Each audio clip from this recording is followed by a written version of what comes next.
It's a black man Sunday. Time to put all childish things away. I refuse to be the man I was yesterday. Gotta put my best foot forward and elevate. And before we introduce today's guest, my man Eric from Huntsville, Alabama, who do you have for our Black Men Sunday Spotlight, my brother? Hey, thanks for that intro, Corey. Hey, man, today's Black Men Sunday. I'm gonna spotlight one of these unknown historical figures that we may know of, but we know the character of the person, but never really heard of. This person name is Esther Jones. Now, if everybody's seen the character Betty Boop, well, Betty Boop really was a colored white in the cartoon animations, but her real life story is black. Her character, her name was stolen from a cotton club singer named Esther Jones, known as by stage name Betty Boop. And she kind of sang little songs, and the baby was like, I wanna be loved by you, and nobody else but you. I wanna be loved by you alone. Boop boop be doo. And that little baby voice like that, I had to throw a little sound on that, a little sound effect on that. But anyway, that's what gave her name, Betty Boop, because she sounded like a little baby when she talked. Now, Esther tried to win back the rights to Betty Boop for that character, but that was clearly based on her, but she was never able to do it. So that's one misconception of seeing Baby Boop was really a black woman, a stolen character. That's my spotlight for today, Miss Esther Jones. Back to you, Corey. Oh, I see. You did a quick spotlight today because you already know about that butt whipping last week. So I'm trying to say, man, Florida A&M, Alabama A&M. Come on, baby. Tell me who won that game last week. I think I forgot. Well, actually, it was. I don't think it was last week. It was. Last week it was. You know what? The game was going neck to neck, and we was going to try to dethrone and take the fangs out of those chicken snakes, but evidently, man, the venom was a little bit too strong, and they did dethrone us. I mean, I hate to say it, but it was a great game. It was a great turnout, beautiful weather. The bands was off the chain. It was our high school senior day. So what I liked about it, a lot of high school students got a chance to see two strong HBCUs battle each other to show you what the real powerful of what an HBCU school is like. So that's the best thing. I would say that was the winners of the case, was the high school students getting a chance to see all their raw talent. So those were the true winners. Anyway, back to you. Yeah, man, definitely. And real quick before I let you go, man, I kind of want to just enjoy this moment for like a little bit because, we've had a lot of guests from Alabama on the show. We've had at least 4 from your school. So I just want you to admit who's the real A&M, Alabama A&M or Florida A&M? Just say it one time for me, man. Man, I'm always going to say Alabama A&M, man. You think I'm going to bow down to FAMU, man? I'm still going to be Alabama A&M to the heart, to the heart. I don't care how low we go. We're always going to go high. But that's just this season, though. Last year, y'all weren't really that good anyway. But, y'all finally got into a chance to get into the SWAC where the real competition is. So I give you that.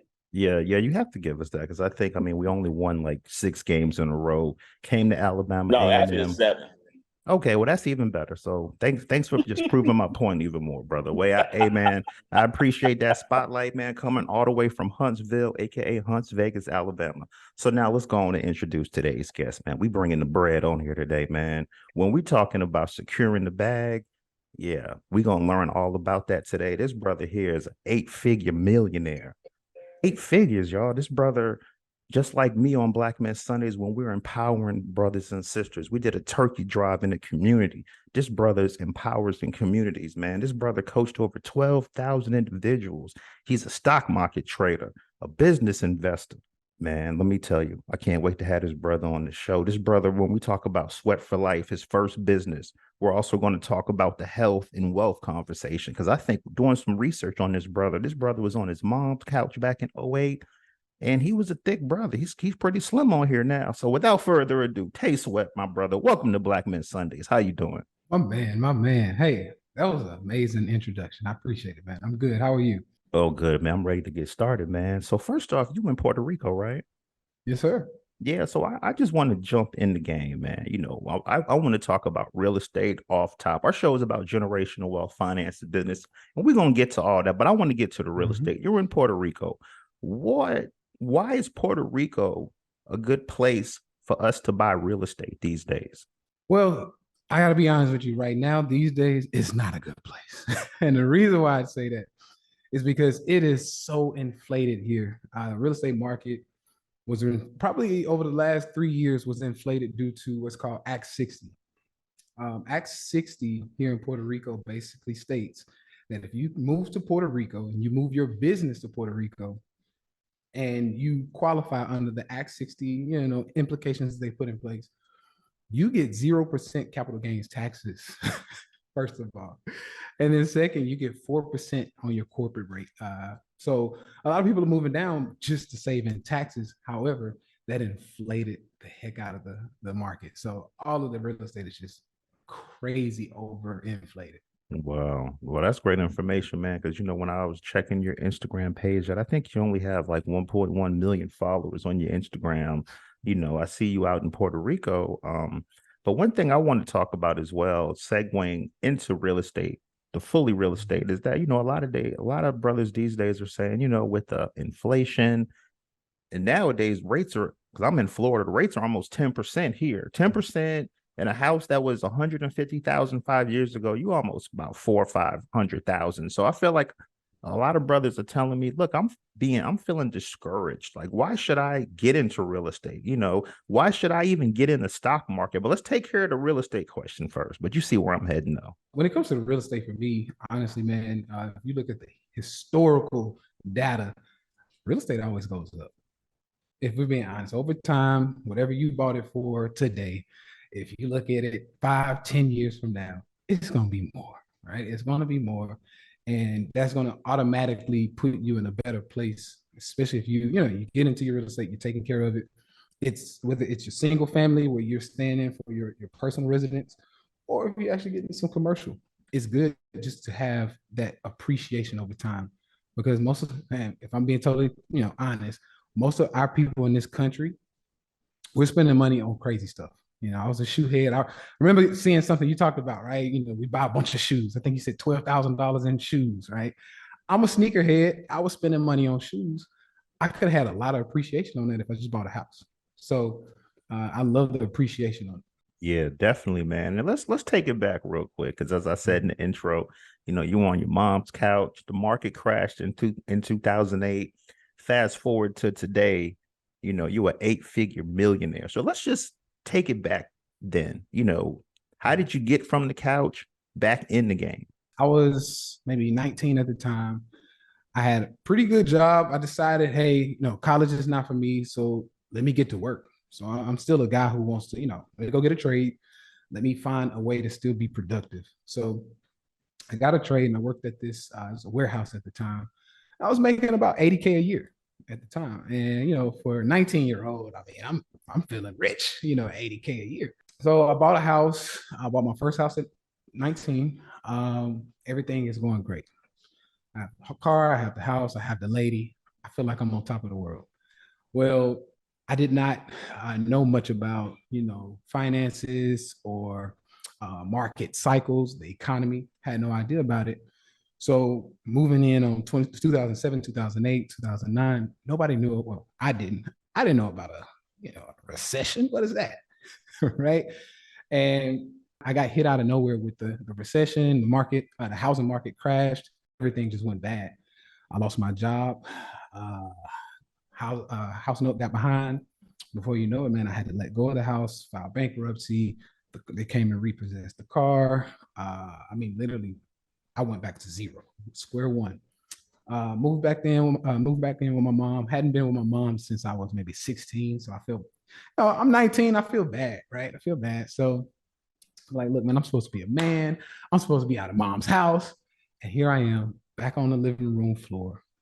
That's starting over. I had to start over from there. So that's pretty much, sums up what happened to me, man, back in, the 2008 crash. Definitely. And tell us the impetus for Sweat for Life. So Sweat for Life, for the most part, started from that crash. So as I go through the crash, and I'm on my mom's floor. Number one thing I'm thinking about is, how do I not go through this again? I never want to go through this again. I need to know about, because of course I had to file bankruptcy. So I need to know about getting back as far as my credit. I had to get my credit back right. I need to figure out what the heck happened to me. So I need to definitely know what's going on there. And the biggest thing is, I will never, ever, ever be at the mercy of someone telling me, hey, you're no longer working here. You no longer have a job. So I said, hey, I want to start a business. I'm going to create my own job. Right. So I go out, I create my own job. Sweat for Life was the business or the job that I created. And basically, the Sweat for Life came in because as I, transitioned through, my teens, I was a big guy. I was a real big guy. And, I was 330 pounds, give or take. And I had ended up losing over 120 pounds. And so by the time I'm 21, 22, I started personal training because everybody's looking at me thinking, whatever you did, you need to do it for a living.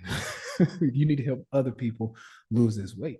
So I said, okay, great. I'm starting my own job, Sweat for Life. And that job is going to be what I've already been doing, which is working out, helping people lose weight. I was passionate about it. I had diabetes. I had high blood pressure. I had horrible eczema on my face. So I changed my diet. I got certified in nutrition. So I went and did, like I said, I like the trades. So I went, got my trade certification in that, got certified in personal training, and Sweat for Life was on its way up. Definitely. And speaking of health, are you on a treadmill right now? Yes, sir. So I'm on a treadmill now, man, and I have what's called, it's a treadmill desk. And for me, when I was a personal trainer, I used to tell my clients all the time, hey, there's no excuses. We gotta figure a way to get it in, right? So for me, I said, listen, I'm a busy entrepreneur. I'm a busy man. I'm a husband. I'm a father. I got stuff to do. I'm very busy. So sometimes I just can't get to the gym. I say, I tell you what, if I could walk at a very slow pace for 2, 3, 4 hours a day while I'm working, how many calories can I burn? So I put a watch on and I just started walking and working. And before I knew it, I was burning 2,000, 3,000 calories a day, just walking at a very slow pace. So it really is a game changer for anybody out there looking to find that way to fit it in. It's the way to do it. Oh, wow. Great information, man. You're making me feel bad. I just had me a Cobb salad from Wendy's before this interview. I was thinking I was eating a little healthy, even though I got an extra vinaigrette. I thought I was being a little healthy. This man on the interview walking on the treadmill, man, you embarrassing me right now. But it's all good though. It's all good. You got the 8 figures. It's all good. So for my next question, man, I kind of want to stay on the wealth health topic because I hear a lot of brothers all the time, man. I haven't been to the doctor and I don't remember how long. It's brothers in their 20s and 30s that feel like, I'm good. I feel fine. Everything's fine. I have time. What advice would you give, especially financial advice? And I'm going to throw the 2-part question on you as well. Our show's about generational wealth, but I feel like you can't build generational wealth without the health. So what is your advice on, because everybody wants to, when they look at you, they see the cars, they see the celebrity friends, they see the house, they see the beautiful family, but the health part, I feel like people don't talk about that. So from your point of view, just, talk about the importance of health in achieving generational wealth. Absolutely, man. I agree. I think they go hand in hand. You can't have wealth without the health. And the reason why I say that is because where I come from, every wealthy person that I got to see, as a personal trainer, I got to work with a lot of wealthy people. Those are usually the only people who can afford personal training, right?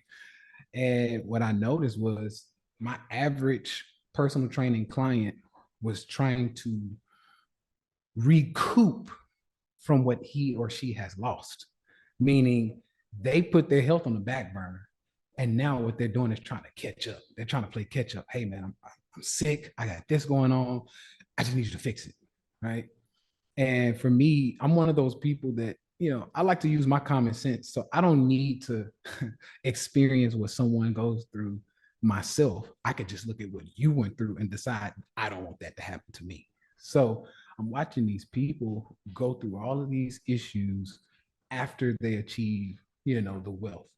And I'm thinking to myself, man, I really, as a man, right? And I know you can feel me on this. as a man, a manly man, we want our families to know, hey, we got your back. I'm the man. I got this. I'm the provider.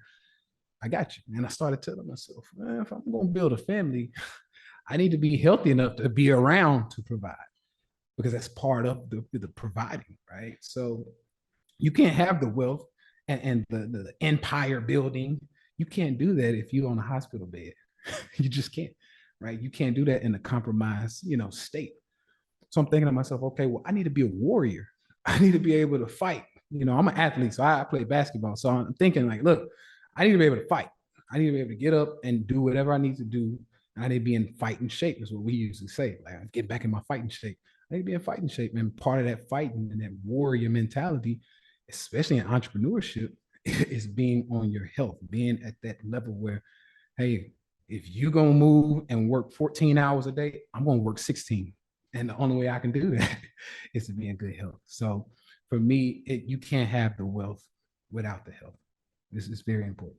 Definitely. And, let's go back to your brands, Sweat for Life. I think a secure the bag comes to mind. You hear the rappers talking about that, secure the bag, secure the bag. So let's talk about like, just where did that mindset come from? Man, look, the one thing, I'm glad you asked me that question, because the one thing that I got out of personal training was I was able to, most unfortunately, majority of my personal training clients were white. They were white clients, Indian, some of them were Indian, but very, very, very, very, very, very few of them were black. So I'm thinking to myself, okay, why is that? Why is that? Is it that we don't need personal training? No, that's not it. Is it that we don't want it? I don't think that's it either. So I started thinking, I said, man, the economy of it. So as I would talk to brothers, I'm thinking, hey, man, why don't you come down and see me at the personal training studio? Man, I got you. Oh, man, I can't afford this, this, and that. Or I said, okay. I tell you what, here's what you need to eat, right? You mentioned the Cobb salad, right? So I'm like, look, go get a Cobb salad, right? Go get you a Cobb salad, get you some good water. That's a good start. Well, man, that Cobb salad a little bit more expensive. If I just go get me a 99-cent burger, it'd be a little bit better. I'm thinking, shit, okay. So it's a financial issue. Okay, so I need to teach you how to make some money. I need to, first of all, figure out what's going to appeal to you when it comes to making money. And then I need to teach you how to do it. So at the time, I'm slowly starting to climb out of that hole, right? So, get out of my mom's house, off my mom's floor, I get my own condo, things starting to look good. And I'm right back at, $70,000, $80,000 a year, feeling good. So I started investing just a little something here and there. Then I get a client who was a billionaire. His name was Charlie. And Charlie, he got a little gimpy leg. He's like, hey, man, if you can help me fix my leg, I'll do whatever you need me to do. Like, whatever money you want, just help me fix my leg. I said, listen, keep your money. I said, I need you to teach me what you did to make that money. How did you get where you are? I said, I'll train you for free. You just need to teach me the game. So that arrangement, played out over time, probably, a few months, maybe even a year or so. And I started to learn exactly what private equity was, and what it meant to make money off of your money versus going out and trading time for dollars, right? And I said, okay, this is what my people need right here.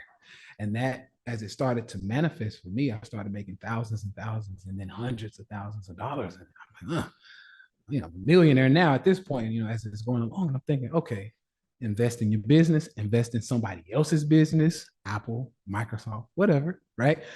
As I'm investing, I'm thinking, oh, you gonna double, triple my money? I like this. So that allowed me to start seeing that, okay, you know what? This is what my people were missing. This is what my fellas, when I'm on a basketball court and we're talking about health and they say they can't afford certain foods, this is what they're missing. So I said, I'll tell you what, as I make money and now that I have the success I have, I think they'll look at me and go, okay, whatever you're doing, teach me. So I started actually doing the things that I needed to do. Because if you just say, hey, man, I'm investing in the stock market, you should come check it out. Let me teach you something. Our people will look at you like, I don't know, man. What's that stock market thing? It's a scam, right? I don't know about that. It's not worth it. So what I then had to do, my man, I said, listen, I need to give my people a vision of what can be done. I have to give you what you want, so you'll then want to ask me, how did I get it? So that, because I was never a flashy guy, right? Never bought a watch, no jewelry. Literally the whole time I'm investing in my business, never did any of that. I still drove a Toyota Camry. At this time, I'm a millionaire driving a Toyota Camry, 2010 Toyota Camry, right? Um, and I remember I'm trying to teach, and I'm trying to figure it out. How can I get your attention? I had popcorn ceiling, and somebody on the live, I was doing a live chat. He goes, "How you gonna teach us about wealth? You got popcorn ceiling." I said, "Huh." It kind of hurt. I was like, "Wow." I said, "Okay." I said, "Is that what we think?" I said, "You need to see the wealth, huh?" I said, "Okay." I said, I do this for you." I went out the very next week. I bought a G wagon. The very next week, and I filmed it. And literally, I did a video, another live chat in the G wagon. I said, "Just bought a G wagon. It's a $200,000 truck. Bought it cash. Yada yada yada." And I saw the numbers go crazy. And everybody's like, "How'd you do it? Teach me, teach me, teach." I said, there it is. That is when I knew then, you need to see it. We need to see it. So I went from there, man. And that's how it all grew into Secure the Bag.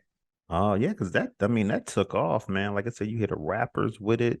Just how, after building your brand, how did you secure such high level relationships as well? So it's a really good question, because honestly, as I look back, I still am kind of surprised how I did it myself.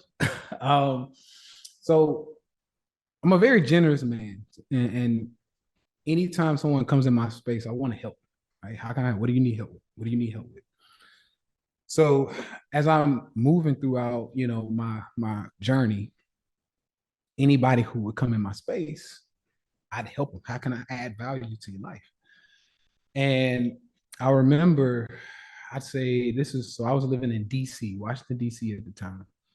And technically it was the DMV, because I was in Alexandria. And I met a guy at the basketball court, basically. And he said, "Hey, man, I saw your G Wagon outside." He's like, "That's beautiful, right? What do you do?" So I started telling him, I teach him a little something here and there. I said, "Listen, man, this is what I do. This is what you can do. Trust me, this is what all of the big dogs do. There's three things rich people do to make money. Number one, they're going to get into real estate, which is why I like your real estate questions. Number two, they're going to start or buy somebody's business.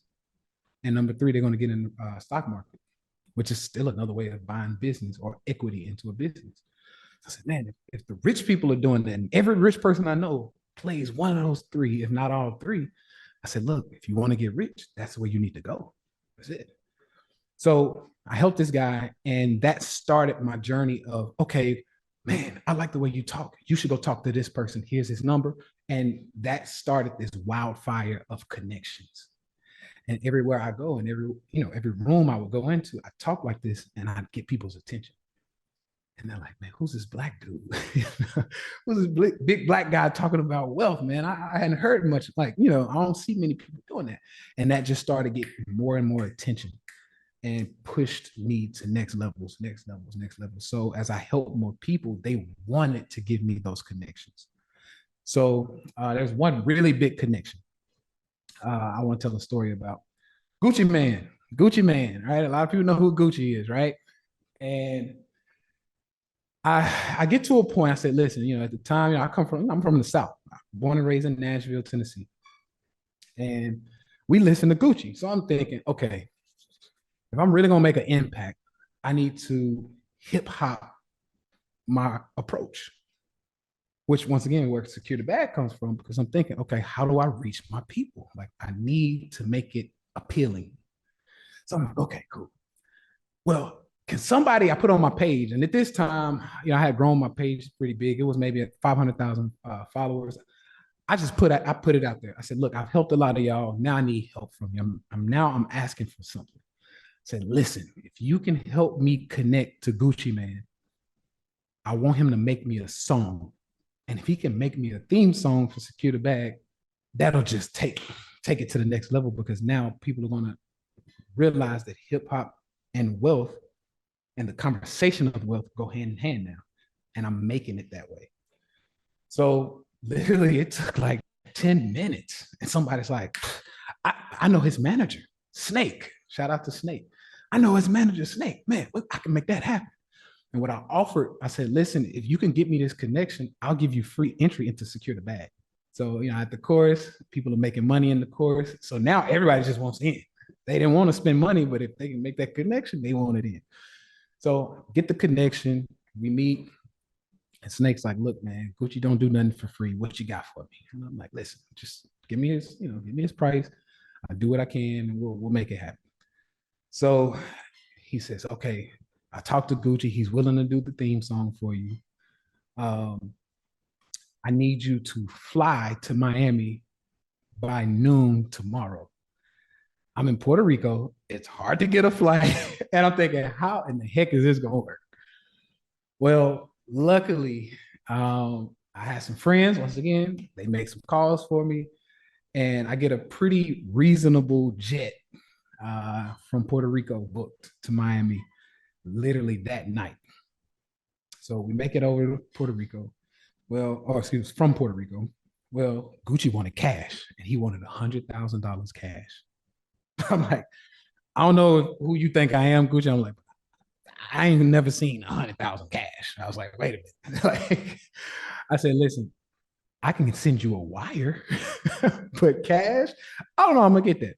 So this is right around COVID. So, the banks, they're not really cash friendly. So you can't go in and get cash because they're like, we don't want to touch nothing, So I'm like, man, how am I gonna get this money? Well, luckily Gucci comes around. He's like, look, no, actually I asked him, I said, look, you want cash because you're trying to avoid taxes, right? I said, look, I'll pay your taxes on the money. I said, taxes on 100K at the highest level is going to be about 40%. So I said, I need to add about 40% to the 100K. I said, so how about I give you $150,000 cash or wire, and you accept that, and you make this you make this video for me, or make this music. And he accepts it. I send it to him, and then we were off to the races after a long day trying to get into Miami. And so he meets me, and the first thing he goes is, and this is what I love about the story the most. He goes, who are you? I've never heard of you. You're not a rapper. You're not like, who are you, and how are you able to move like this? You booked a jet that cost you 20K. You sent me extra money. He said, you move like an executive of one of these labels. I said, that's exactly what I am. I said, I'm an executive. I said, but I run my own business. And I said, what I do is I teach people how to be financially literate. I said, and to you may think that this $150,000 that I just sent you might be a bad investment. I said, but to me, this is the entry and the social proof I need to reach more of my people. And we stood outside the studio. We talked for about an hour just about that. And I reached Gucci Man just by that. And now I'm in his head, and he's like, man, I should invest more. I should do this. I should do that. And I knew then, I said, my job here is done.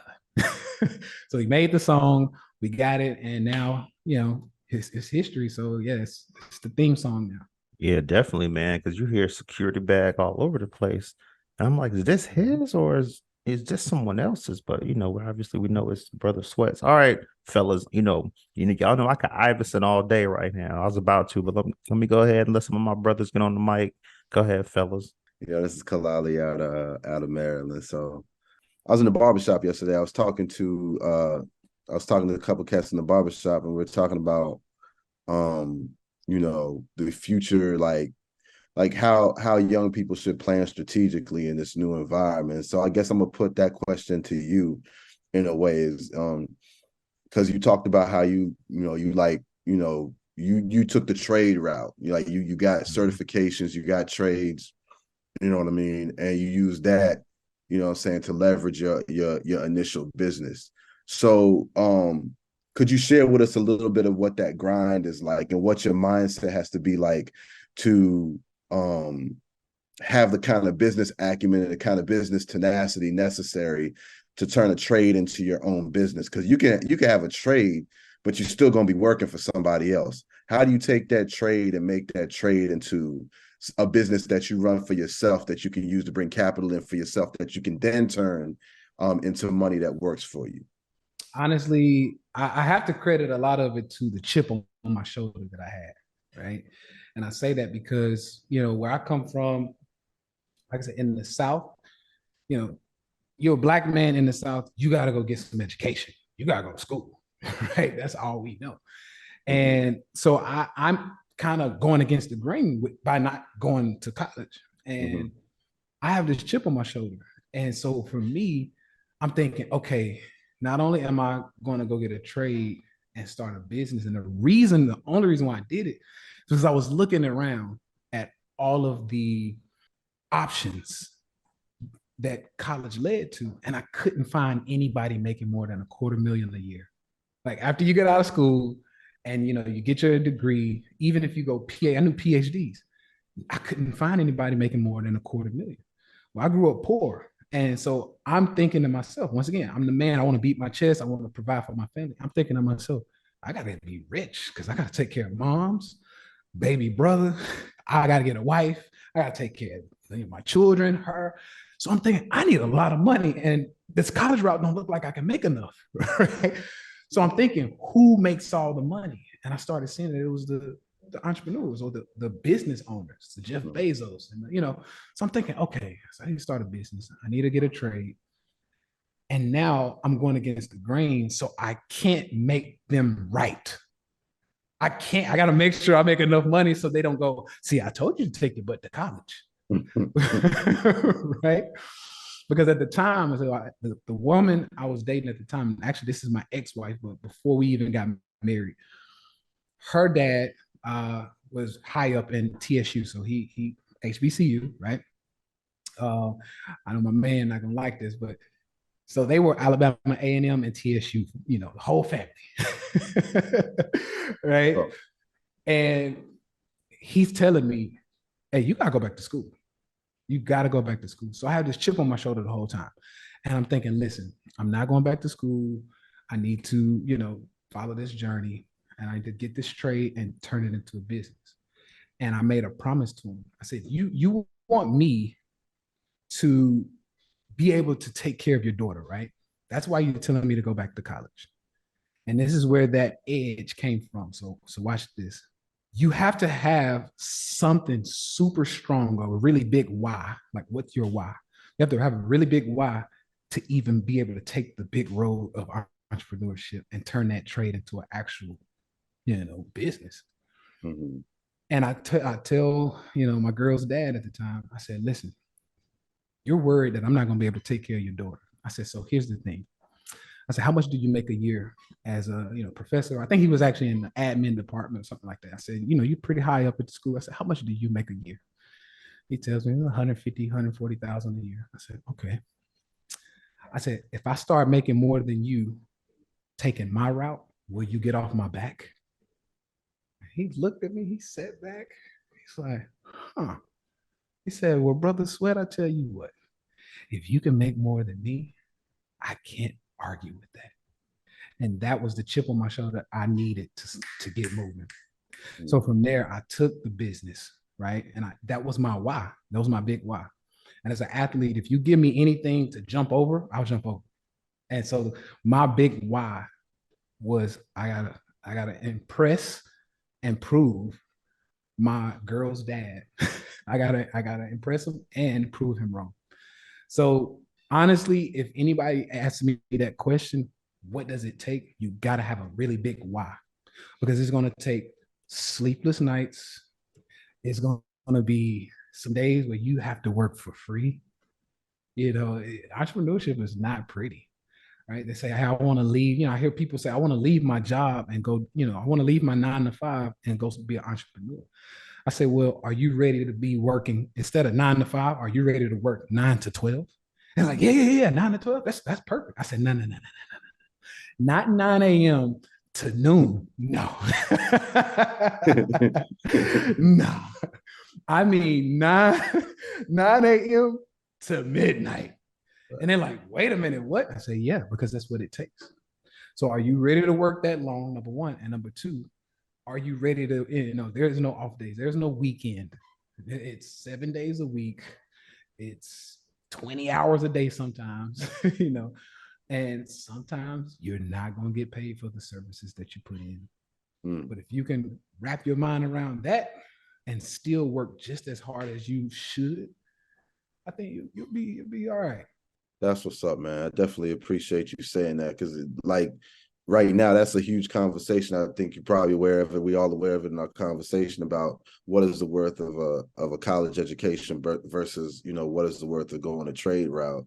And, you know, my point of view on it is whatever route you pick, have a strategy of success. What is your strategy of success? How are you going to succeed? What are you going to use that? You getting a bachelor's degree, what you going to use that degree for? How is that going to make money for you? Are you going to need to go to graduate school to get another? What kind of investment in terms of loans you going to take out is that going to cost you? On the other end, right? If you're in a trade, you know, if you're going the trade route, how many hours are you going to have to invest? Just like you said, in yourself to make that a reality in terms of getting the business. What is it? So I just enjoy the fact that you helping us map out like what the real picture of that is, you know. So definitely hats off to you for the grind. I would say that you know, just from listening to your story, I would say that your why wasn't, you had a chip on your shoulder most definitely, but your why wasn't really proving him wrong. Your why was provision. You wanted to provide for yourself, your family, and anybody around you. And so the provision is really what your why was. And so, you know, and I think that pushed you to higher levels. You know, him giving you a mark to shoot for just gave you somewhere to shoot. Absolutely. No, I would agree with that. Absolutely. but definitely appreciate that. So you talked about things you learned from, you know, your contact with people who are financially successful in terms of getting involved with real estate, buying or starting a business, and also investing in the stock market. Again, I want to go back to like just the mentality of it. Like, is there any one thing you could say you learned from all the people that you were in contact with in terms of their mentality that allowed them to succeed, say, where other people didn't? Or even for yourself, where, like, you know, in 2008 you hit the bottom. What was in you that was like, oh man, I need to get back up and I need to keep moving? That's a good question, because my answer to that is not, it's not the textbook answer, you know, a lot of people probably expect. So for me, I wanted to get around wealthy people to see what's so different about y'all. That was really what I was thinking. Like, what do you have that I don't have?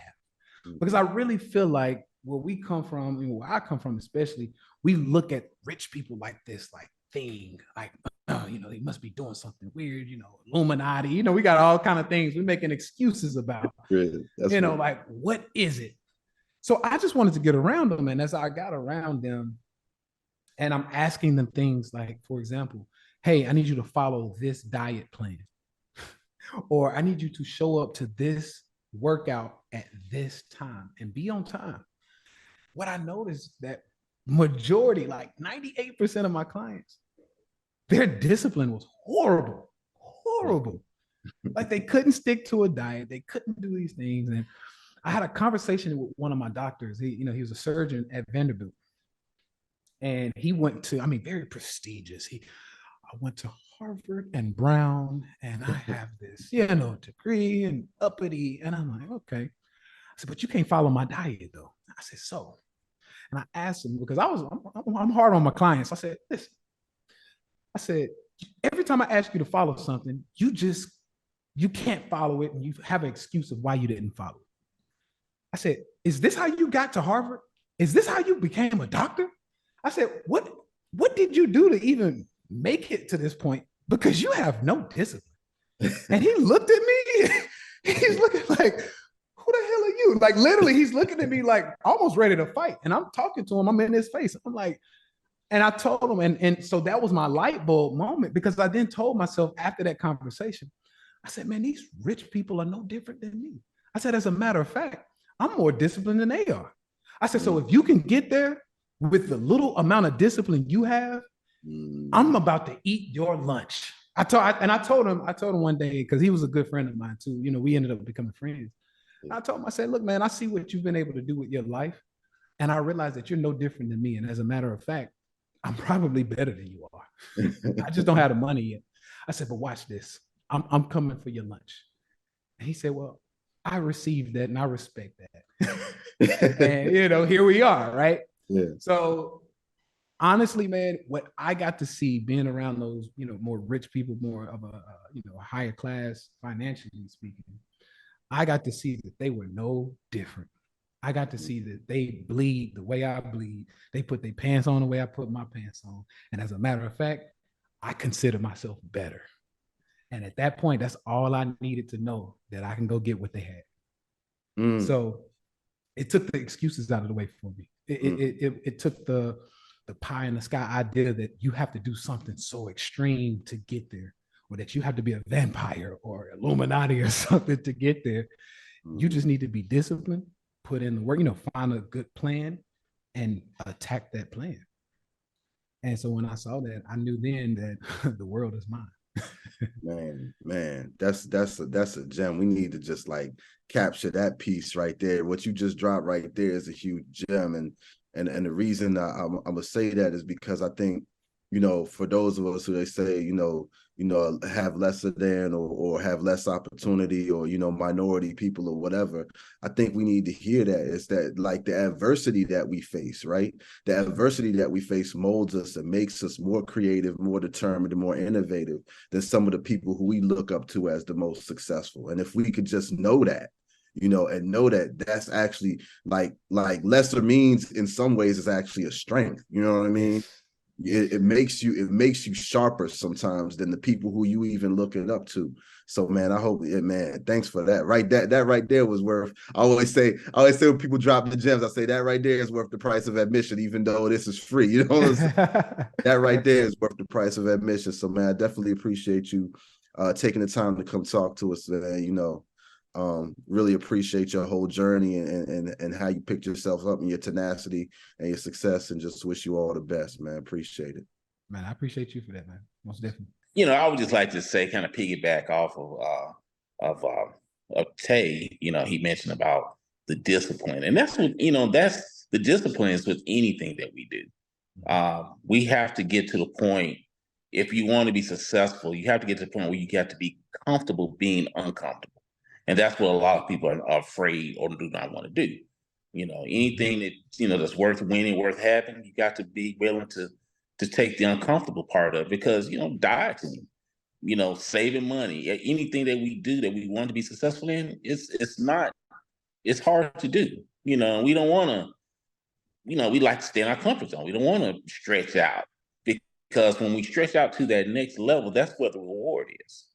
So just want to piggyback off of that. That's just my comment. And I appreciate you, Tay, for that insightful information. And it's, we definitely want to take it to heart.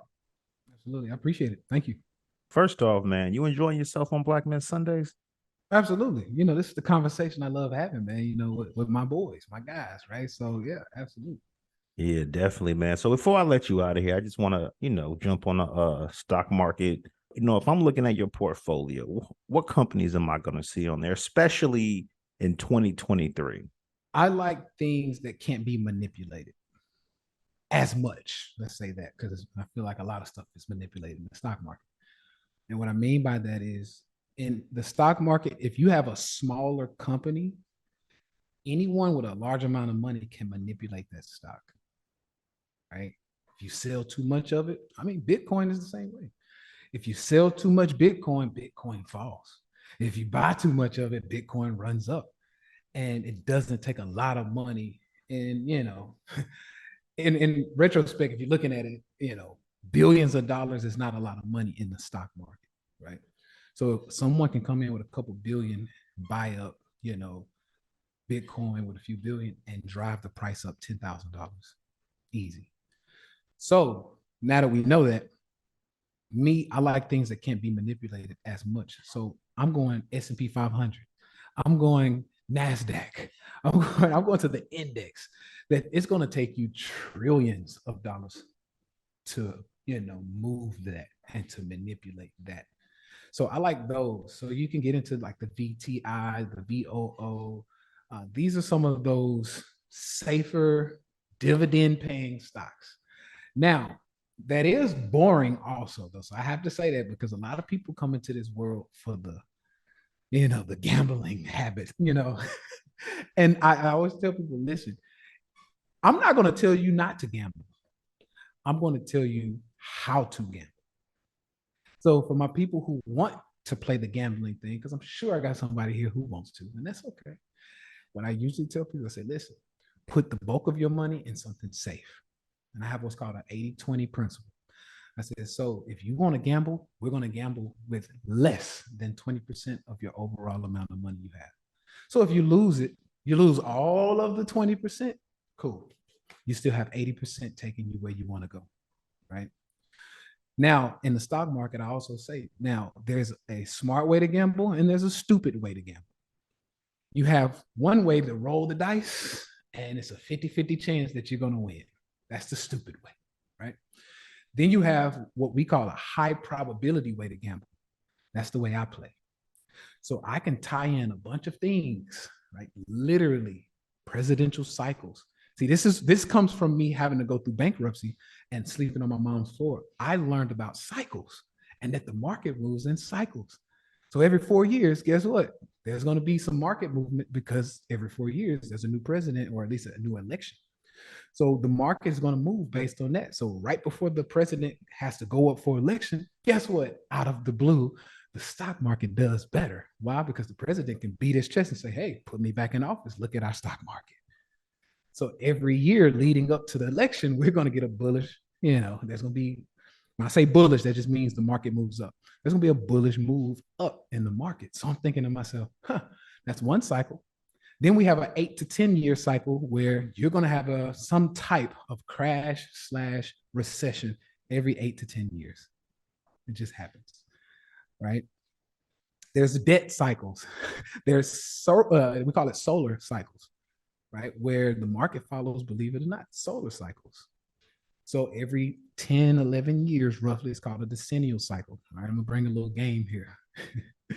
And that decennial cycle basically just says whenever the sun is at its peak, so is the stock market. Now, why is that? Because somebody's going to call BS on what I'm saying right now. But why is that though? Well, we are sun people, humans, period. We're sun people. We gravitate to wherever the sun is. When we go on vacation, we don't go to the cold most of the time. Some people do. Well, we go to the beach. We want to go to the beach. We want to go where it's nice and sunny because it's more vibrant. We're going to eat. We're going to have margaritas. We're going to do this and that. We're going to dance. We're going to have some fun, right? It's beautiful out. It's warm. You can take your clothes off, whatever. That's because the sun is the action. It gives us that fuel for action. We love it. So when the sun is at its peak, it pushes out this radiation. It pushes out this energy that fuels us. We want to go shop, brunch. The girls going to brunch with their mimosas and they're hanging out, right? Well, guess what? That spending activity pushes all of your results in the businesses higher. So because the sun is high and it's making us want to be out in the streets, sun's out, guns out, right? So we say, so we out, sun's out, we hanging out, we having fun.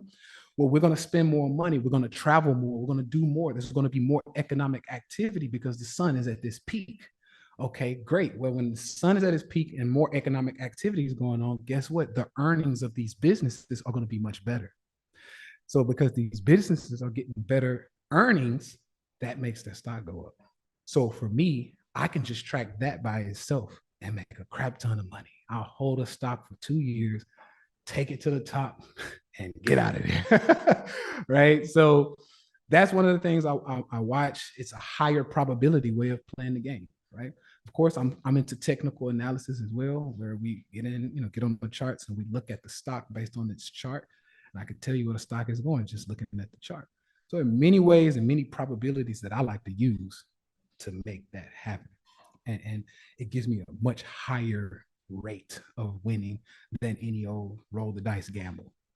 So VTI, that's super safe.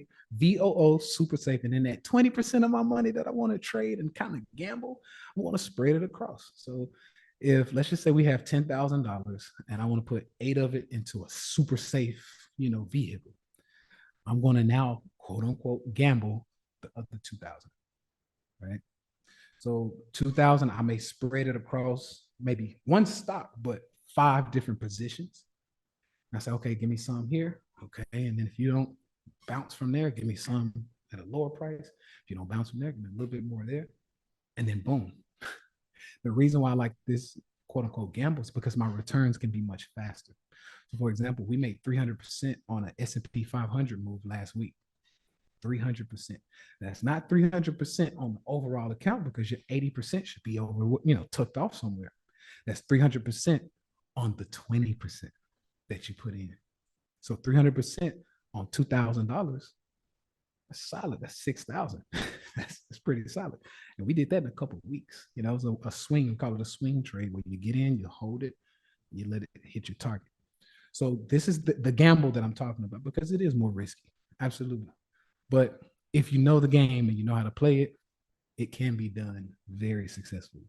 I speak to a lot of brothers all the time. They, especially brothers close to retirement. They say, man, don't mess with that stock market. I played the stock market in 2000. I was about to retire. It messed all my money up. I had brothers retired around 2008. Man, I ain't had no 401k. I had to work another extra 4 or 5 years. Don't do that. A lot of the older brothers are saying real estate and gold. So what are your thoughts on gold? That's a great question. So gold is what most people would refer to God's money, right? So I like gold. I like gold. I like real estate. But the way I look at all of the landscape of investing, you have some of it that is a growth vehicle, and then you have some of it that's a preservation vehicle. I see gold and real estate as preservation. Make the money, sit it over there, and it'll preserve the money. Because usually they will either keep up with or slightly outperform inflation, right? So for me, the stock market is a much faster, and that's the unfortunate part about it. You have volatility in the markets, and with volatility, it's a good and it's a double-edged sword. So yeah, you can make up a lot of money, but you can lose a lot if you're not playing right, which is once again why I say you have to split it up, right? And the reason why I say this is because, so to your point, a lot of guys who lose everything or lose a lot of money in these crashes, what were they doing? All of it was in the pot. So when things went wrong, they lost all of it, or a lot of it got hit. So that's why I always say, hey, if you, let's just say we go 401k. Okay, cool. Go 401k. Make sure you have some on the side and maybe even hedge. The way you hedge is, hey, if you're going this way, there's something you can buy to bet this way. So as it falls, you make money. Right? So we hedge. That's all that is. Okay. But as far as the real estate, once again, I'm a big fan of real estate. I'm a big fan of gold. I had to teach my brothers this because I have to do what I can to get our attention, right? And I say, listen, it's not the best way to buy gold or collect gold, but if you just have to, buy some gold jewelry, man. Make sure it's solid gold. Make sure it's, gold. But a lot of my brothers were having trouble buying gold and then putting it under the bed, or buying gold and just sitting it in a bank deposit box, right? So we want to see our gold. We want to touch it. We want to, we want to be able to show it off. I said, hey, buy a Rolex, $10,000 Rolex, all gold. Don't get too fancy, no diamonds. Go get a Rolex. And if you can get the right one, do your research. It's going to take some research if you're going to do it, but go get a Rolex. Okay, cool. 10 years, that Rolex, 5X, 10X in value a lot of times, right? And you get to wear it the whole time, right? So I'm not just, and I'm saying this because I'm not just a stock trader. I trade everything, right? I bought a $700,000 Lamborghini, right? Cash. And the only reason I did it because I literally took stocks to do it. The only reason I did it is because that one specific Lamborghini was the last of its kind. They weren't going to make any more like that. It was only 700 made, and I knew the knuckleheads who were going to buy it, half of them were going to crash it driving the Lamborghini. So I said, hey, I want to buy this Lamborghini, and I'm going to preserve it. And in about 2, 3, 4, 5 years, it'll double in value. Well, I'd say in 3 years, that $700,000 Lamborghini was worth 1.2 million. I sold that Lamborghini after doing donuts in it and having fun, right? And then I was able to take that money, put it right back into stock, and then go get some more real estate. So for me, I'm always looking at things like that. I'm looking for valuables. I'm looking for things that are high demand, small supply, right? So that if I want fast growth, that could be one of them. And then I can put it, once again, to preserve the wealth, I can put it in real estate. I can buy more gold, and I can still say, hey, I got to enjoy that. I got to enjoy the Rolex watch. I got to enjoy the Lamborghini while I was making money, right? So I love real estate to preserve wealth. Yes, if you do it right, it also can create cash flow. Of course, you can get rentals, things like that. I'm a fan. I'm actually looking to get more into commercial property, where looking to do some things. I'm not gonna say exactly what I'm doing, but we're looking to do some things with some commercial properties as well. So those are also really good tax write-offs. You get tax benefits in real estate are insane. So I love real estate though. So yeah, real estate and gold is definitely good. Yeah, definitely. My last question: what about do you do any artwork investing? Artwork, yes, not as much as I'd like to. I'm more so getting into, and I'm gonna. I haven't said this publicly, but I think this is gonna be very helpful. Wine collecting. The reason why I say wine, don't get me wrong, artwork is great. Artwork is great.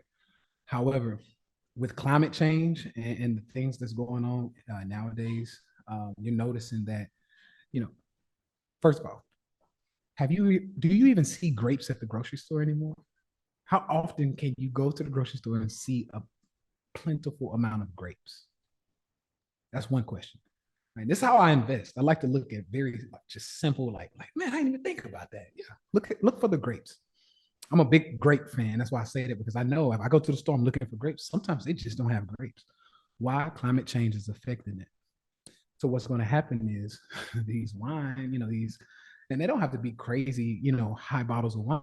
You can go get a $20, $30 bottle of wine that can appreciate over time. And as the supply shrinks, the demand is not going anywhere.